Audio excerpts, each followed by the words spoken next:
여러분의 아침을 함께합니다. 94.5MHz YTN 뉴스 FM 신율의 출발 새아침.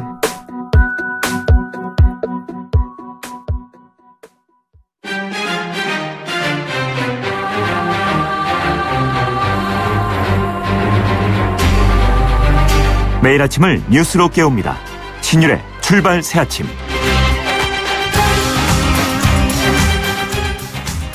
어제 있었던 남북회담 결과 공동입장과 여자 아이스하키 팀 단일팀 구성에 합의를 했다고 하죠. 과거 같으면 이런 결과에 대해서 많은 국민들이 공감했겠지만 시기가 시기인 만큼 이 과거만큼 많은 국민들이 공감하지는 않은 것 같다는 언론 보도들이 많습니다. 대북 정책에 있어서 국민 여론이 중요한 만큼 여론이 과거 같지 않은 상황에서 이런 결론이 내려졌을 경우에 남북 관계가 북핵 포기에 상당한 기여를 해야 될 것 같은데요. 그 점을 지켜볼 수밖에 없을 것 같습니다. 자, 또 국가를 위해서 헌신한 공직자들을 짜맞추기식 수사로 괴롭힐 것이 아니라 최종 책임은 나에게 물어라. 어제 이명박 대통령이 국정원 특활비 수수 의혹과 관련해서 직접 성명서를 냈습니다. 현 검찰의 수사를 보수로 괴멸시키고 노무현 대통령의 죽음에 대한 정치 보복이라고 규정하기도 했는데요. 참여정부의 집권 여당이었던 현재의 여당 더불어민주당은 이 발언 어떻게 받아들이고 있을까요? 잠시 후 2부에서 더불어민주당 송영길 의원 만나보겠습니다. 국민의당의 통합 반대파가 당무위원회가 개정한 당규에 반발하면서 법원에 효력형 정지 가처분 신청을 냈는데요. 통합 반대파의 입장 잠시 후 1부에서 들어보죠. 또 본인의 신변보호를 요청한 분들에게 경찰에서 스마트워치라는 걸 지급하고 있다고 하는데, 그런데요, 이 스마트워치가 정작 피해자의 안전을 제대로 지켜주지 못하는 일이 발생하면서 논란이 커지고 있습니다. 오늘 3부에서 전문가와 함께 이 문제 짚어보죠. 1월 18일 목요일입니다. 신율의 출발새 아침, 먼저 광고부터 듣겠습니다.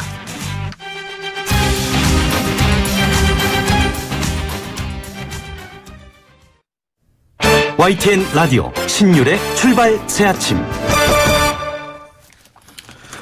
예, 지금까지 들어온 뉴스 정리해볼까요? 백병규 시사평론가 스튜디오에 나와 계십니다. 어서 오십시오. 안녕하십니까. 예, 남북이 북측 마식령 스키장에서 남북 스키 선수들이 공동으로 훈련을 진행하고, 또 북한의 금강산 지역에서 합동 문화 전야제조니까 올림픽 문화 행사라는 게 이걸 갖기로 합의를 했죠. 예. 북측 대표단이 평창 올림픽 참가를 위해서 그 남으로 내려올 뿐만이 아니라 그 남측 선수단 관계자들이 그 북측 지역을 방문하게 되지 않습니까? 그런 점에서 그 남북 교류의 그 상징적인 그 이벤트가 되지 않겠느냐 이렇게 좀 보여지고요. 예. 어제 그 차관급 실무회담에서 이제 이같이 합의를 했는데, 북한이 그 단순한 그 참가국 수준을 넘어서 평창 올림픽을 그 적극적으로 그 후원한다, 이제 이런 모양새를 좀 띠게 됐죠. 예. 이런 제안들은, 이런 내용들은 정부가 이제 먼저 북측에 그 제안을 했다고 그럽니다. 그리고 이제 앞서 말씀하신 것처럼 이 남북 개식대 그 한반도기를 앞세워서 그 공동 입장하고 여자 아이스 하키 종목에서 그 남북 단일팀을 이제 구성하기로 했는데요. 예. 상대팀의 반응이나 이제 우리 선수들이 상대적으로 그렇게 되면 불이익을 받게 되는 것 아니냐, 이제 이런 논란도 같이 있죠. 예, 그리고 북한 응원단이 230명이 온다고 그러는데, 예? 선수는 10명도 안 됩니다. 한 10명 안팎이 좀 될 것 같다고 그러죠. 네. 의원단이 230명 오고, 뭐 대표단까지 합해서 400명을 넘긴다고 그러는데, 예, 재밌어요. 네. 네. 일단 그 예술단이 그 140명이 오기로 했잖아요. 네. 여기에다가 이제 어제 그 응원단 230명을 이제 파견하기로 했고요.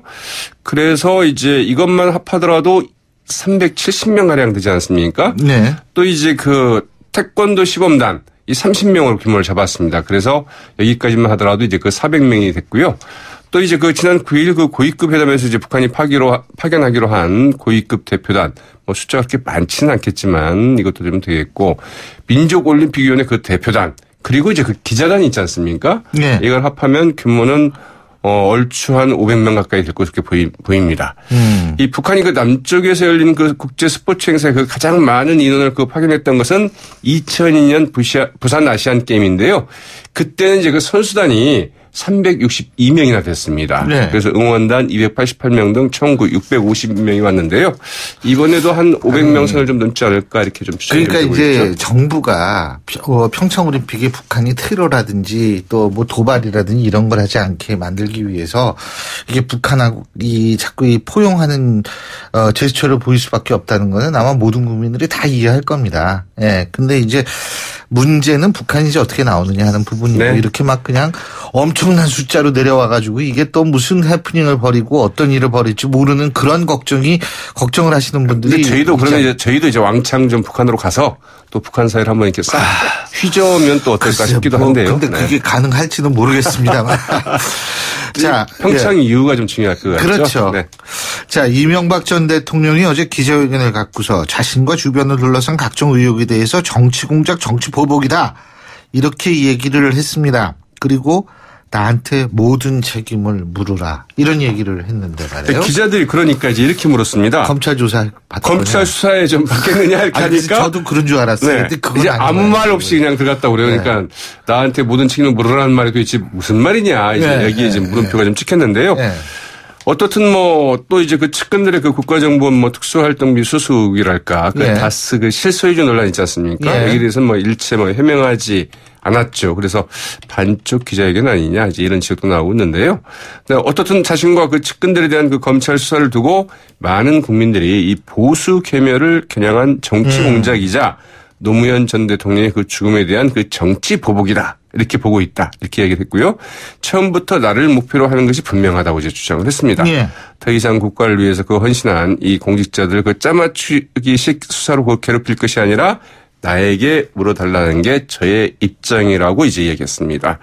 이 턱 밑까지 그 죄어오는 그 검찰 수사에 대한 그 압박감을 이제 드러낸 한편 이 보수 세력 격식에서 이 국면 탈출 의도를 드러낸 것 아니냐 이제 이런 풀이도 좀 나오고 있죠. 예.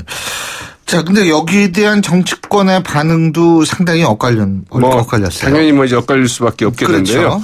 민주당의 그 김현 대변인은 어제 그 논평에서 이 전 대통령이 그 자신의 그 잘못을 고백하고 그 진실을 밝히기는커녕 그 측근 감사기의 그 급급한 기자회견이었다 이렇게 좀 이제 평가를 했고요. 네. 국민의당의 그 김철근 대변인은 그 대단히 그 부적절한 그 성명이었다.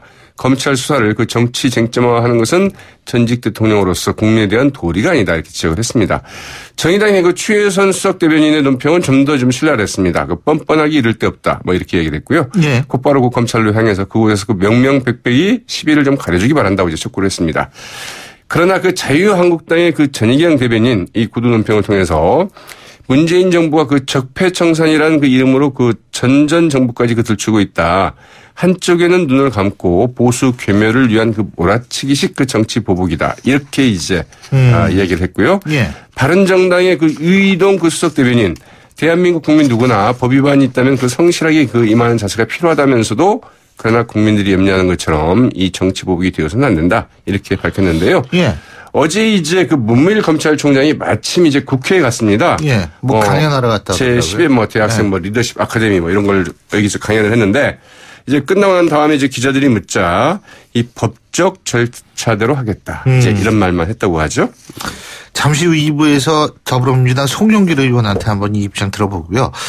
자, 그리고 국민의당이 바른정당과의 합당 여부를 결정하기 위해서 2월 4일 날 임시전당대회를 소집하는데 이게 어제 우여곡절 끝에 8시 넘어가지고 이게 어제 넘어가면 안 된다고 그렇죠. 네, 맞습니다. 공고를 했네요. 네. 예.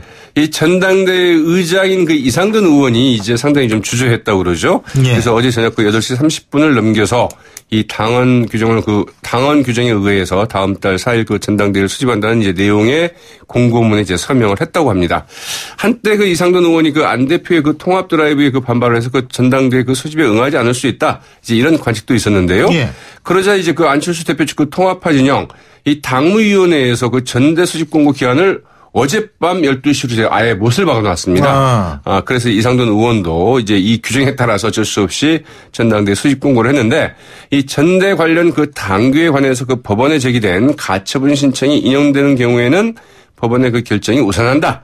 이런 부대 조건을 공고문에 같이 명시를 했다고 하죠. 예. 향후 그 법원의 판단에 따라서 그 찬성파의 그 전대 강행 움직임에 제동을 걸 수도 있다. 이제 이런 걸 좀 분명히 한 것으로 이렇게 풀이가 되고 있습니다. 자, 그러면 이 부분에 대해서 반대파의 입장을 한번 직접 들어보죠. 좀 이따가. 자, 오늘 말씀 여기까지 듣겠습니다. 고맙습니다. 네, 고맙습니다. 예, 지금까지 백병규 시사평론가였습니다.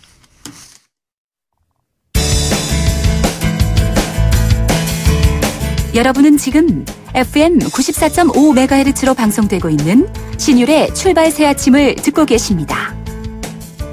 의견 주실 분은 짧은 문자 50원, 긴 문자 100원의 이용료가 드는 휴대전화 문자메시지 우물정 0945번으로 의견 남기실 수 있습니다.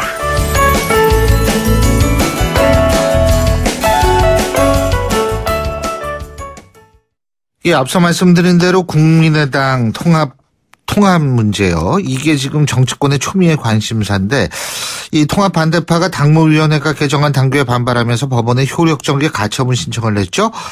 자, 통합 반대파가 법원에 가처분 신청 낸 게 지난 당원 투표 이후 두 번째인데, 자, 앞으로 어떤 행동을 취하고 어떤 이 계획을 갖고 있는지 입장 직접 들어보겠습니다. 국민의당 유성엽 의원 전화 연결하겠습니다. 유 의원님 안녕하십니까? 예, 안녕하세요. 예. 어제 이상돈 의원이 결국 8시 넘어서 소집 공고를 냈네요. 예? 아마 그렇게 들었습니다. 예. 왜 이상돈 의원도 반대하시는 분 아니에요? 원래 이제 이상돈 의원은 통합에 대해서 반대하다 보니까. 예. 지금 통합을 추진하는 측에서 아주 억지를 지금 부리고 있는데요. 예. 원래 우리 당원에 보면은 전당대회 소집 일자, 이게 2월 4일이죠. 2월 4일은 소집을 요구하는 쪽에서 이제 결정할 수 있는 겁니다. 예. 그런데 이제 당원에 어떤 규정이 있냐면은 소집 일자로부터 일주일 전까지 이제 소집 공고를 해야 한다. 전당대회 의장은. 이제 이런 규정인데, 그렇다면은 1월 28일까지 소집 공고를 해도 되는 거거든요. 예. 일주일 전까지 소집 공고를 하라 그러니까 의장이. 예. 근데 이것조차도 뭐 16일, 17일 양일 중에 소집 공고를 해야 한다라고 지난번에 당무회의에서 의결을 했어요. 그러니까 이게 소집 공고에서부터 이 당헌을 위반하는. 아니, 근데 제가 궁금한 거는요. 그런데 왜 이상돈 의원은 그럼 거기 쫓았을까요? 이럴 겁니다. 그분들이 그렇게 억지를 부려가면서 소집 공고 요구를 해달라라고 이렇게 하니까. 예. 혹시 이 사람들이 또 전당대회 의장까지 또 가르쳐 올라오는 거 아니냐, 그 결정에 따라주지 않았다고 그래서.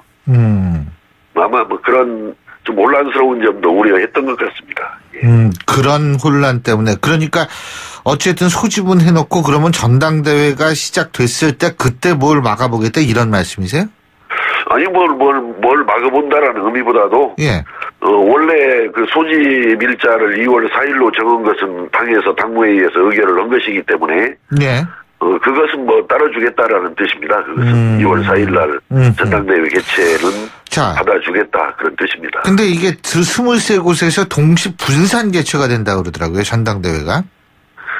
참 희한한 지금 내용이 나왔어요. 이번에 아주 잔꾀 중에서도 큰 잔꾀인데, 이번에 전당대회를 위해서 결정된 사항들을 보면은, 과거에는 동시에 어느 한 곳 체육관에서 이렇게 전당대회를 열었지 않았어요? 예. 한날 1시에. 근데, 전국 23곳에서, 이렇게 분산 개최를 한다라고 그러고, 또 현재 1만 명 이상의 대표당원들이 있었거든요. 기존에 우리 국민의당에.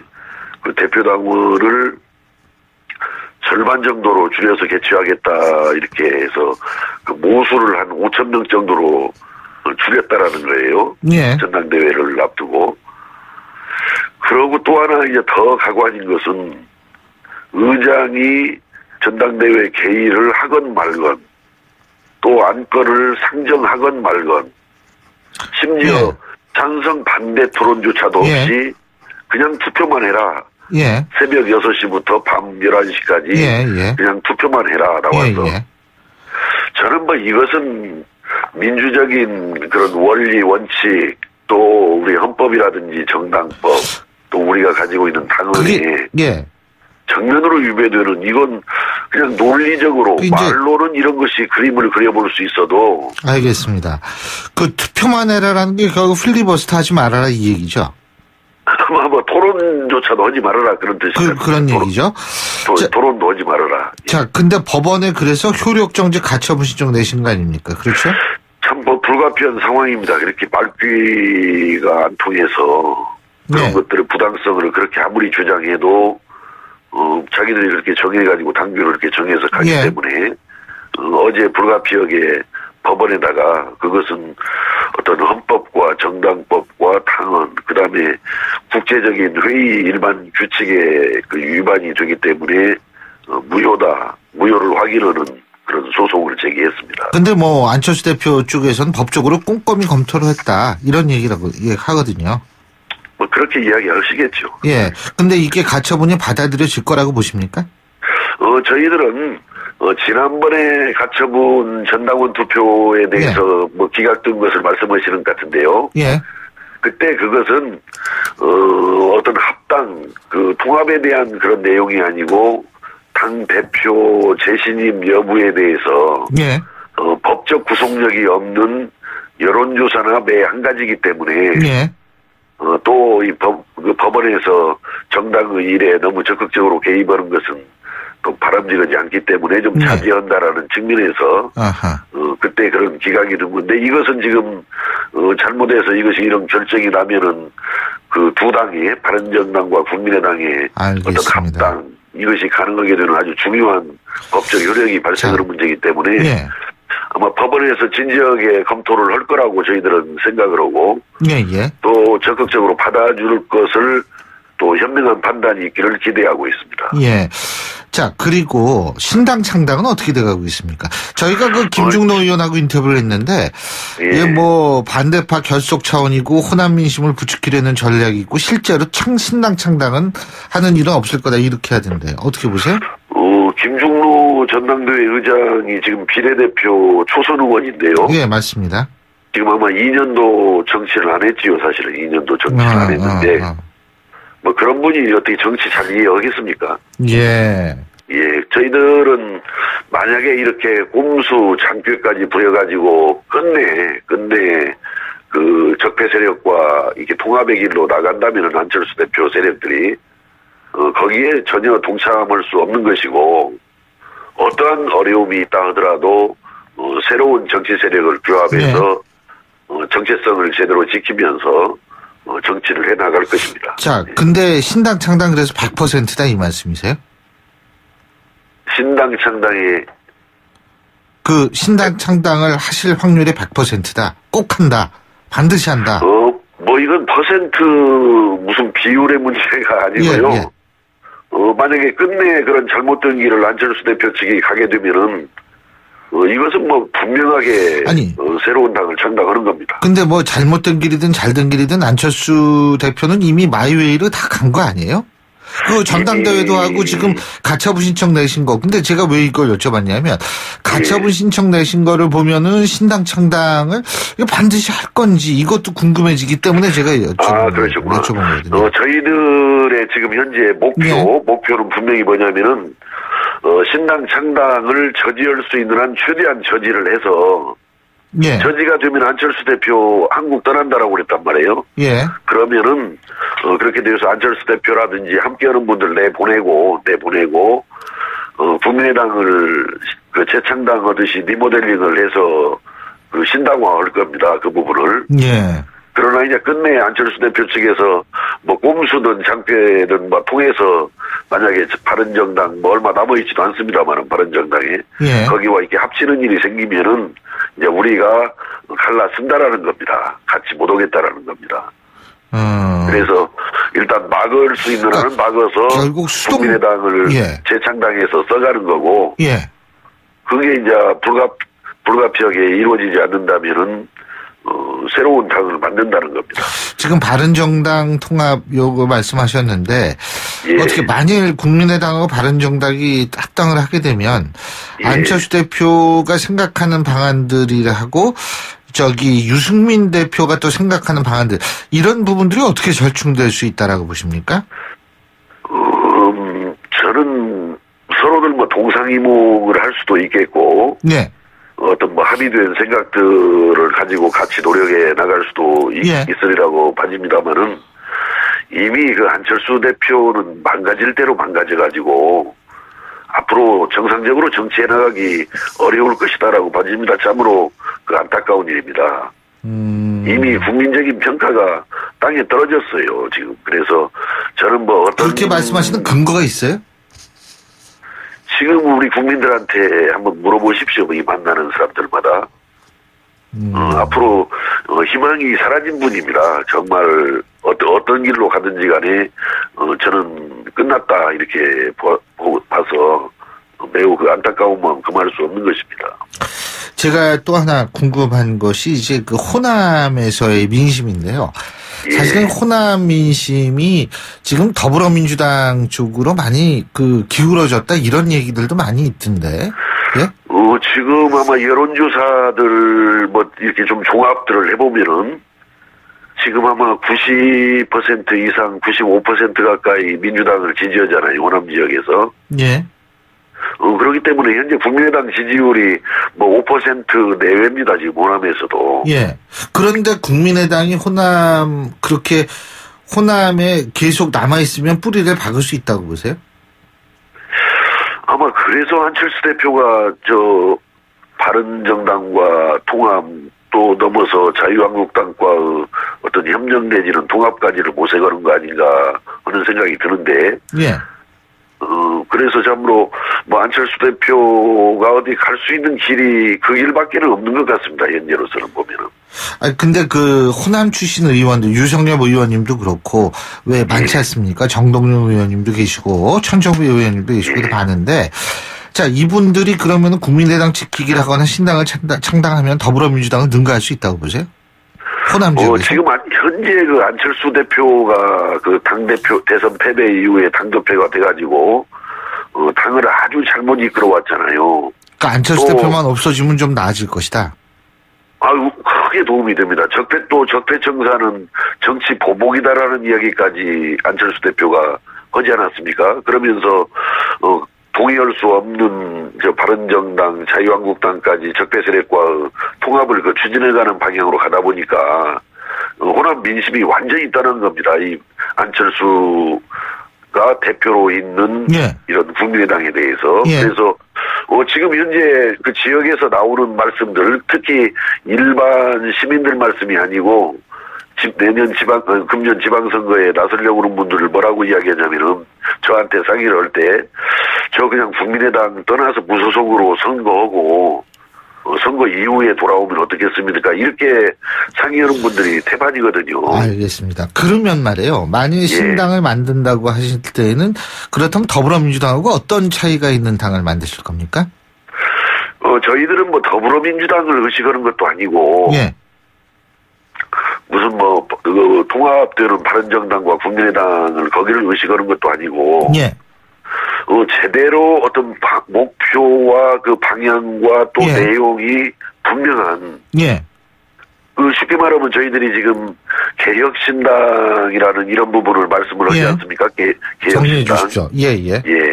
그런 어떤 개혁적이고 국민들의 민생을 제대로 좀 돌봐볼 수 있는, 물론 이런 내용들 중에서는 기존 정당들과 겹치는 부분도 있으리라고 봐집니다만 그런 개혁과 민생을 챙기는 일에 좀 집중하고 전념할 수 있는 그런 목표와 방향과 내용을 갖는 당으로 나가겠다. 그렇습니다. 오늘 말씀 여기까지 듣겠습니다. 고맙습니다. 감사합니다. 지금까지 국민의당 유성엽 의원이었고요. 신율의 출발 새 아침 1부 순서 여기서 줄입니다. 잠시 뒤 2부에서 뵙겠습니다. 소통의 아침을 여는 공정한 목소리. 신율의 출발 새 아침. 신율의 출발 새 아침 2부 순서 먼저 광고부터 듣겠습니다. YTN 라디오 신율의 출발 새 아침. 어제 검찰의 국정원 특활비 수수 의혹과 관련해서 이명박 전 대통령 직접 성명서를 냈습니다. 검찰의 수사를 짜맞추기 수사로, 그리고 보수의 괴멸을 위해 노무현 전 대통령의 죽음에 대한 정치 보복이다, 이렇게 규정했는데요. 자, 여당의 입장 한번 들어보겠습니다. 더불어민주당 송영길 의원 전화 연결하겠습니다. 송 의원님 안녕하십니까? 네, 안녕하십니까. 송영길입니다. 노무현 전 대통령이 죽음에 대한 정치 보복으로 보고 있다. 이건데요. 어떻게 평가하시겠습니까?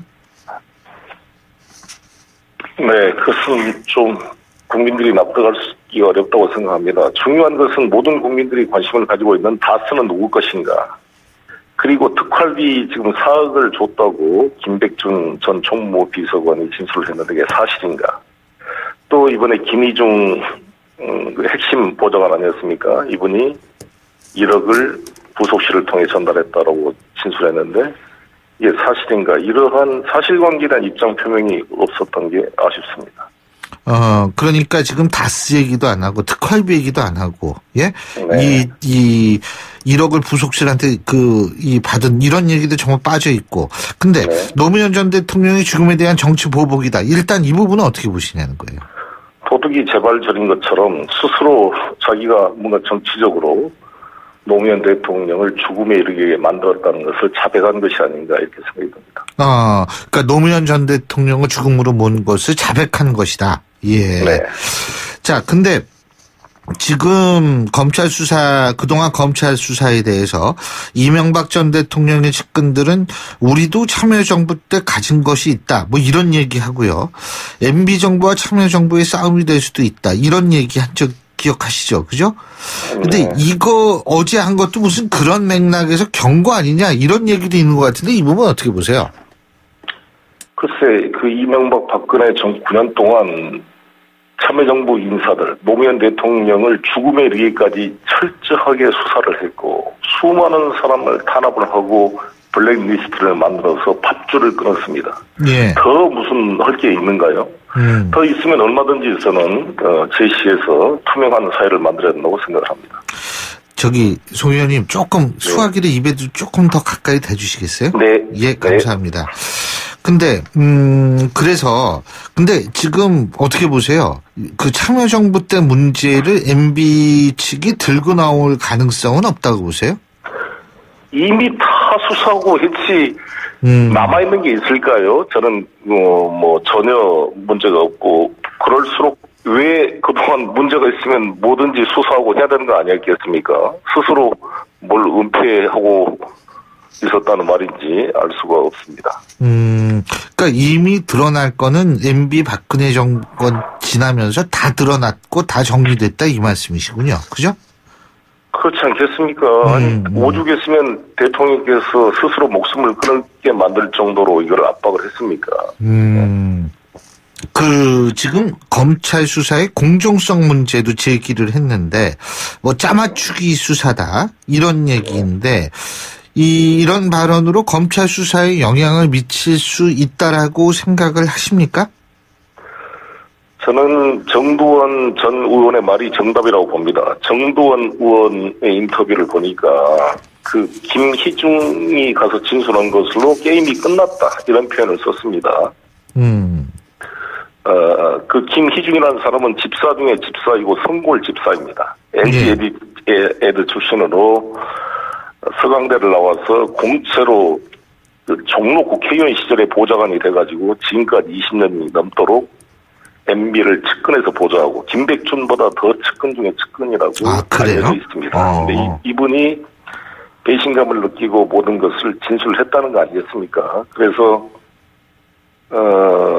정두원 의원 역시도 MB의 측근이었던 사람인데 모든 게 끝났다라는 표현에 모든 게 함축되어 있는 게 아닌가 생각합니다. 그렇기 때문에 다급해서 문제의 본질을 희석시키려고 어제 갑자기 긴급 기자회견을 한 것으로 생각이 됩니다. 송영길 의원님께서 지금 희석이라는 표현을 쓰셨는데요.